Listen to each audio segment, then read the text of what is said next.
that one there.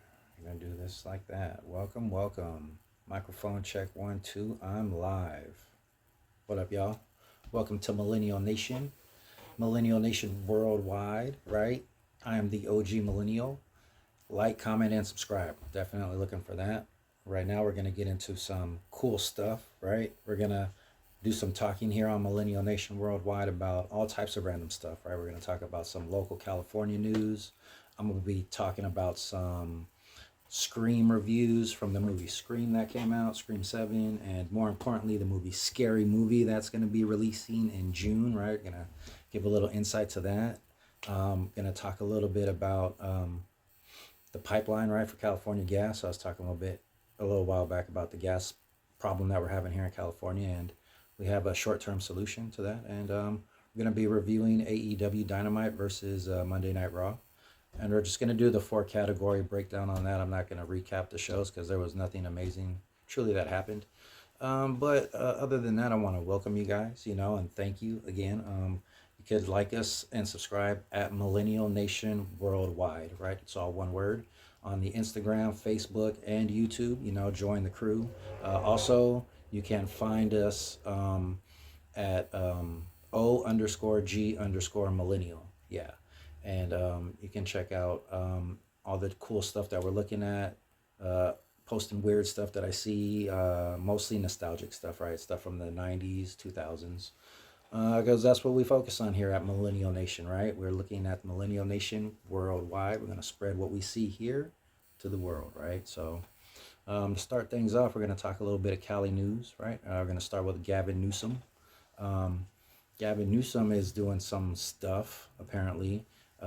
He's got some insight to the pipeline, right? And he also has got some insight to, well, I guess it's more Karen Bass, not so much Gavin Newsom, but a big change in LA, right? Los Angeles is undergoing a huge change. We got a new day, right? Karen Bass has announced today, or yesterday rather, that Cesar Chavez Day will now be replaced with Farmers Day, Farmers Appreciation Day, or something similar to that, right? So apparently there have been some talks about Cesar Chavez and his reputation. Some new stuff, I guess, has been brought to light, even though he's been gone for quite some time now. But when I was going online to check the sources, right, and I did the Google search, they pulled from Fox, CBS, and the New York Times and the LA Times, right? So Karen Bass, she changed it in accordance to apparently a molestation, right?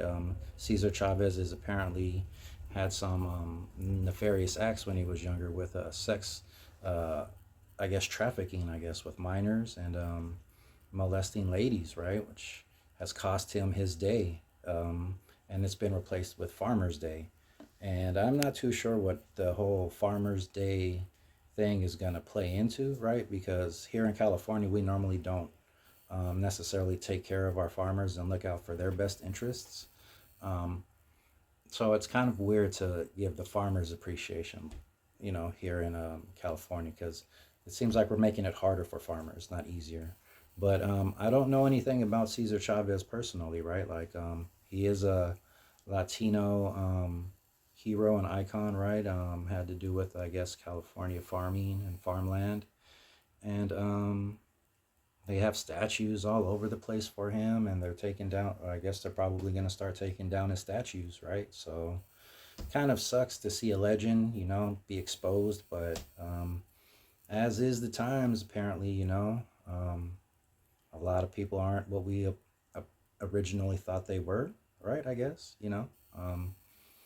for the gas, though, moving on from Karen Beck, well, I guess I could go a little bit more. Like he did pass away in April of 1993. Cesar Chavez did. So this is over 30 years, right? He's been gone now, and I haven't never heard anything about any of this stuff. So it's just kind of weird to see 30 years later, out of nowhere, like this change happen.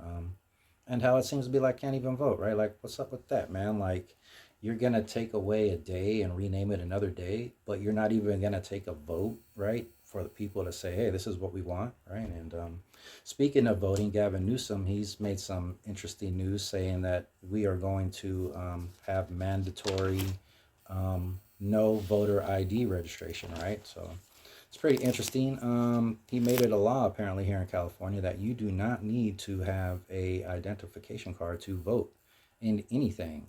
And in fact, you could actually get in trouble if you don't allow people without voter ID to vote, right? So anyone from anywhere could come to California and vote. And not only will your vote count, but it's not just for general seats like Senate seats or Republican seats. It's gonna be for regular council members and stuff too, right? But most importantly, laws that are gonna get brought onto the docket in the future, right? That normally have to get voted on. You don't have to be a legal citizen in California to vote. And so, you know, take what you will with that. I'm not gonna get into it because it kind of seems like common sense to me. Like if you have um, yeah, like legit, if you have to have a driver's license to drive, right, and you have to have an ID to get a job, and you have to have an ID to open up a bank account, you have to have an ID to get a credit card, and almost everything, right? Except for voting for some reason. And it's weird that I have to go through collecting all of my original documentations to qualify for the new real ID that they're offering, right? That they're saying everybody has to change to. And yet here we are, I don't even need an ID to go and vote, right? So it makes me wonder if like the criminals who were in jail and lost their right to vote, will they be able to vote, right? Will people come over here from like, I don't know, England or Ireland or China or wherever and be able to vote for whoever they want to vote for? Apparently so. So you guys tell me what you think about that though, because I think it's kind of crazy. Um, and craziness is gas prices too, right? Like these gas prices are not coming down here in California. They are around the 550 mark now, generally. Um, Last time I reported on this, like a week ago or so, you could still find certain places that had gas prices for about $4.90, right? Like if you found one for 4.75 somewhere, you found the best gas station in California, right? At least in Los Angeles County. But even now, if you go to like the cheapest of the cheap gas stations where it's probably already 50% watered down with water, right? That's why it's so cheap. Even they now are at $5.10, right? 5.15 if you use cash. If you're using your debit card, it's like 5.35. So that is insane. And hopefully there will be a remedy with the pipeline being reopened. The Santa Ynez pipeline, California, right, is now been untapped. And that's all due to Donald Trump and his finger on that button, right? He has the power, I guess, because there are a bunch of these oil rigs out in the middle of the ocean, right? There's 27 of them, man. 27 of these things. Yeah, there it is. 27 of them. 23 of them are in federal waters, but 4 of them are state platforms in Santa Barbara. And this is why Gavin Newsom is bringing lawsuit against Donald Trump, because you're not allowed, in his mind, to transport gasoline or any type of oil through those 4 rig platforms, right? Which have the underground piping that connect everything. So that's the cause of the lawsuit that Gavin Newsom is trying to bring against Donald Trump. He's saying you're not allowed to bring gas through here because in the past EPA determined that it's bad for the environment. So out of those 27 rigs, the 4 that are operational are pretty much the only 4 that are operational in all of California. I don't have too much facts. I am going to do some more digging on the fact because I find it very interesting that apparently we, just like 40 or 50 years ago, had like so much active oil being produced and made from offshore drilling, right? And all of those have been shut down due to regulations, right? Regulations set by organizations similar to the EPA, right? So I'm not cool with that personally, right? So that's some California news for you, world, for you in the world, those millennials worldwide. You can see what we're dealing with here in California. Let me know what it's like where you're at. I know that Not just folks in America are watching this show, but folks all around the world are watching this show too. So let me know if it's similar, if you've seen types of fraud. Did I even get to the fraud yet? We got new fraud issues that are being brought to light here in California. Like California has been in the news for the last couple of days because of reported hospice fraud, is what it is that's happening here. A lot of eyes are starting to turn away from Minnesota and what's happening in Minneapolis, Minnesota, and the stuff that's happening out there in Georgia, right? And they're starting to open up their eyes to stuff that's happening here in America, or not in America, but in California. And I'm just trying to buy some time while I find the information, so I'll make sure I got the information down for us, right? I don't want to be spreading false information, right? So here we go. Investigation starting in California in regards to fraud. Specifically, 89 hospices are in one building, and they are getting $3.5 billion worth of government aid for this one building because they claim they have 89 hospices, but it's not true, right? In fact, they had a reporter who was down there and did a reporting, tried to do reporting on it, right? And they found someone and they were kind of giving them the runaround. And apparently there are two businesses that are actually open within this building, right? One of them was like a nail salon. And I forget what they said the other one is, right? But I'll have links for all of this too, right? After I finish doing the editing and stuff, I'll make sure I put the links in. So you guys can go and search this stuff out for yourself too if you want to take a look at it, But it's going to be interesting to see what happens in the future. I'm going to wait for more information to come out so I don't jump to conclusions. But I can just tell you that what I am seeing through these eyes here in California is it's like the eye of Sauron has shifted, right? And now it's focused on California. And, so a lot of stuff is about to be brought to light. And all we can do is kind of watch and wait to see what happens. But I'll report on it and let the rest of you in the world know what's happening here in California, right? Because I don't know how much other news is getting out into the world from California, Cali's got it on lock, right? I don't even want to say certain things because I don't want them to come after me, but I'm not going to censor myself and not talk about this stuff because this stuff is not only interesting, but it's affecting people. And I'm one of the people, What's not affecting me as much is this wrestling, these wrestling programs, man. We got AEW Dynamite versus Monday Night Raw this week. This is the third week, I believe, of March, right? So, who took it last week? I think WWE. I gave it to WWE overall last week. I don't remember, but I'm not going to do a review on the shows too much, other than the I heard moment for AEW.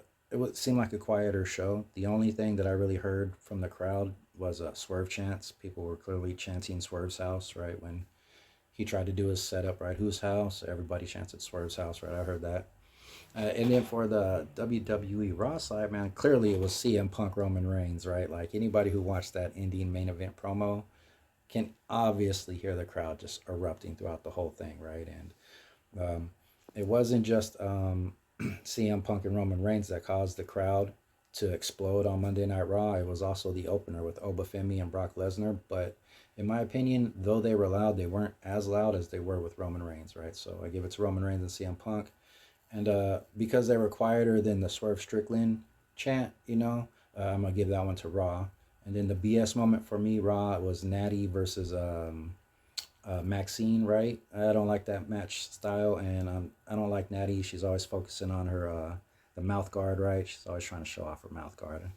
And for the AEW, their BS moment was the Darby Allin and Gabe Kidd car crash because these guys crashed the car, flipped the car, got out of the car. Nobody had any broken anything, and nobody was bleeding or nothing. And I've seen this show have blood and all types of incidents happen in real life that weren't supposed to happen. So if that really happened, somebody should have been bleeding. And so that was bullshit.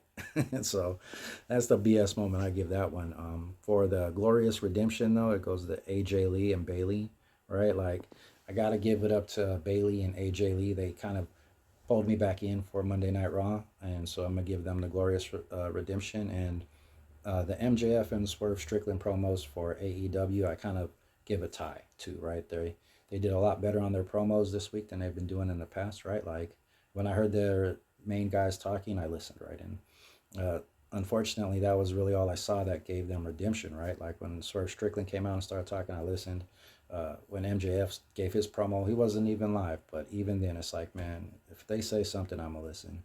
But the main event, right? WWE has a promo between CM Punk and Roman Reigns, and AEW has a three-man tag match with the Young Bucks and Jack Perry versus Okada and the Roppongi Vice, right? Some Don Callis guys, and I think the Don Callis guys won, right? But it was all an elaborate setup, right? And I think that for the AEW side, if they've been watching what I've been putting out, they tried to figure out a way to kind of jam me up and make me pick like one main event. Normally, I've been saying like if you're talking at the end, that's the main event. If you have a wrestling match at the end, that's your main event. But they tried to combine the two together and trick me, but I'm not tricked on that. I'm still giving it to the match. The promo was just like a little added bonus. It wasn't like a main event promo like CM Punk and Roman Reigns, right? And so that's why I give CM Punk and Roman Reigns main event the win, right? So the Herd moment goes to Raw. The main event goes to Raw. I'm going to give the Glorious Redemption to Raw for AJ Lee and Bailey because it was a match. And the BS moment I would give to AEW, that Darby Allin, Gabe, Kid segment with the car crash and nobody had a broken anything. Kind of was their BS. So Raw gets it this week, right? Monday Night Raw. Congratulations, right? So they get another win. And we'll see what happens this upcoming week, right? Like I'm doing this recording right now on Saturday. So after all the recording and editing and all that stuff, it'll probably be out by Sunday. And we'll just go right into the Monday reviews, right? And if they have anything special, I'll talk about it. Because, like, one thing that was extremely special for Monday Night Raw, right, was that big promo between CM Punk and Roman Reigns, right? And I got to give it its own little segment because, you know, if you've been following this segment, everybody's saying it's kind of split, whatever, right? First week they come out, you got Roman Reigns. He completely disses CM Punk, walks out of the ring, he wins. The next week, right, what is it? Punk comes out, Roman Reigns and him exchange words. Punk had to resort to insulting Roman Reigns' family member. In my book, Punk lost because you no longer made it about Roman Reigns. You had to bring somebody else in, right? And then you got the next week where it wasn't CM Punk versus Roman Reigns, but it was CM Punk versus the Usos, right? And Punk did his talking, but in the end, Jimmy Uso punched him in the face, right? And then this last one, Roman Reigns pushed him so far and simply called him old, caused CM Punk to react and punch Roman Reigns in the face. So I think Punk lost again because Roman Reigns should have been punching in the face. And it wasn't Roman Reigns who was doing the punching in the face, right? In fact, he's been the more calmer one out of the entire incident, considering the words that have been said to one another, right? So you got CM Punk, punches Roman Reigns right in the mouth. Roman Reigns sitting there on the ground, kind of chuckling, right? And this is why I say that Roman Reigns won this last one for sure. Because, yeah, Punk had a couple people around him when he was leaving, but he left voluntarily. He wasn't out there trying to get back in the ring. He wanted to leave, right? Roman Reigns was left in his yard walking around like, hey, that's all you got. So, you know, the rest of the wrestling world community, right? The IWC or whatever it's called. I'm trying to be a part of it. I should know what it's called, I guess. But you all got it wrong, man. It's Roman Reigns 4, CM Punk 0. And I'm not a Punk hater. It's just in my particular views of battling, CM Punk been outmatched each time. He had to go and call someone's father into it. He had to go and throw the first one who throws a punch, right, between the two. And so CM Punk keeps on saying that he's in the head of Roman Reigns. I have to counter that and say, well, in the end, it's Hothead Punk, the habitual line crosser, who continues to be the one who acts first in aggression. Yeah, right? Like maybe it's the ruthless aggression era that's causing him to just kind of, all right, I can't take it anymore, rah, right? But Roman Reigns, he's holding it down and staying in his lane, and he ain't being rattled. And more importantly, I believe everything Roman Reigns is saying and doing and acting, as opposed to knowing that CM Punk is just trying to maintain his image of what he's about, which is talking and having the freedom of speech and utilizing freedom of speech to the max. Good job, CM Punk, right? And that's a real respect, you know. That's why I'm a Punk fan, but I'm not a Punk loyalist, right? I acknowledge my tribal chief, Roman Reigns. Anyways, congratulations, Monday Night Raw. Y'all win it. Moving on, though, we're going to talk about some movies. We're going to talk about some movie stuff. Scream 7, I did a little review on that a few weeks ago. I thought it might do okay. It did okay, but maybe not as okay as some people were expecting it to, right? Like Scream 7, it did gross $176.9 million, and it only spent $45 million to make the movie itself, right? So it made over 100. It was like, what is it, 130 million, I believe, is what the profit was off of Scream 7, right? And because of that, Scream 7 has been ranked as the most grossing Scream movie of their franchise. Unfortunately, the reviews haven't been as great. A lot of people are giving it, it's like a 50-50 review, right? Most people are saying it was okay. It wasn't special. They thought a lot of the slashing stuff wasn't as good as it could have been. They thought the story was predictable. But most importantly, the thing that brought people in was Nev Campbell. All right, like her return was good enough to bring people in on the nostalgia feel, right? Like you got the people from my generation who grew up watching it, not just watching her in that movie, but other movies and I believe even TV shows, right? Nev Campbell was pretty big during the 2000s and maybe even late 90s. And she brought that audience with her, right? A lot of people got to go and enjoy watching another person make their comeback, right? But for me, I wasn't as excited, right? Because like I said before, like I stopped being excited about Scream franchise like after Scream 2. Because after Scream 2, you started getting into the copycat killers and stuff like that, and that just kind of lost it for me, right? But the good thing about Scream movies is the fact that Scream movies are always tied into Scary Movie, and we got a new Scary Movie coming out, man, which is going to be amazing, right? Got Marlon Wayans and the Wayans brothers and the whole original cast. And they're going to come back and they're going to drop something that I think is going to be one of the great, better movies, right? One of the best movies of 2026. It's coming out in June 12th, 2026. But what I was thinking about with this movie is the younger audience because, one, it's hard to watch the Scary Movie franchise if you don't have it on DVD or even like a burner DVD, VHS, or something like that. Because you got to pay. You got to pay Amazon money, or you got to have a Paramount Plus subscription. And so I wonder, like, for the Gen Zers, do the Gen Zs, are they familiar with the Scream or the Scary Movie franchise, right? And are they going to be the ones who are filling the theaters to watch the Scary Movie franchise, or is it just going to be OG millennials like me, right? Like the OG potheads who are going to be waiting for Smokey to have some smoke coming out of his chest, right?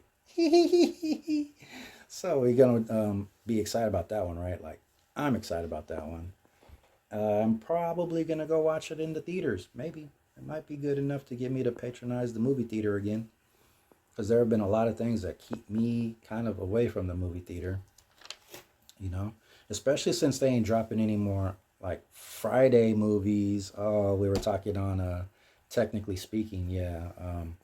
Technically speaking, news, right? We do this podcast every Monday, me and a couple friends, and 5 o'clock Pacific time, right? Like 5 p.m. Pacific Standard Time. Tune into YouTube at Technically Speaking News, and you could catch us talking about all types of stuff. And I run a millennial moment there where we like to flash back on stuff that happened in the past, right? Mostly in millennial era. And we flashed back on Ice Cube. And I just wanted to, reiterate some of the things that I had said on that show because it's been such an impact that Cube has had, right, on not just society itself, but right, like the impact on past, present, and even with the future. He's been making movies and songs since 1987, right? It's the first time he dropped Boys in the Hood, the soundtrack, right? He later starred in the movie Boys in the Hood, came out a couple of years later. And he's just been super active in the community, from Well, here, I'll just go over some of his songs, right? Here are some of Ice Cube's top songs based off of Billboard, right? It Was a Good Day in 92. Check Yourself came out in 92.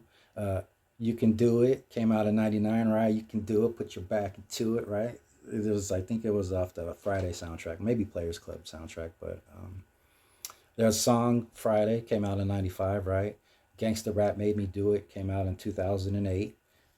We mentioned a couple of the albums that he made, right? I mentioned America's Most Wanted, right? But a couple other ones he made during the early 90s were Certificate, Death Certificate in 91 and The Predator in 92, right?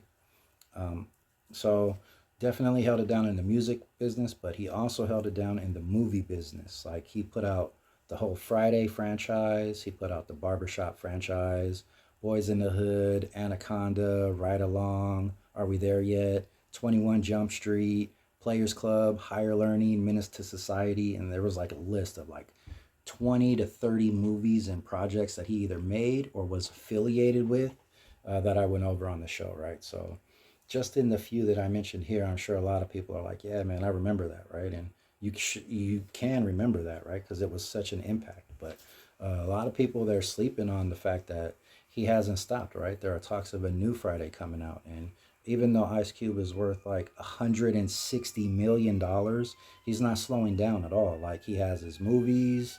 Yeah, we got sirens in the back. It sounds like a paramedic. Anyway, he got movies that he's doing.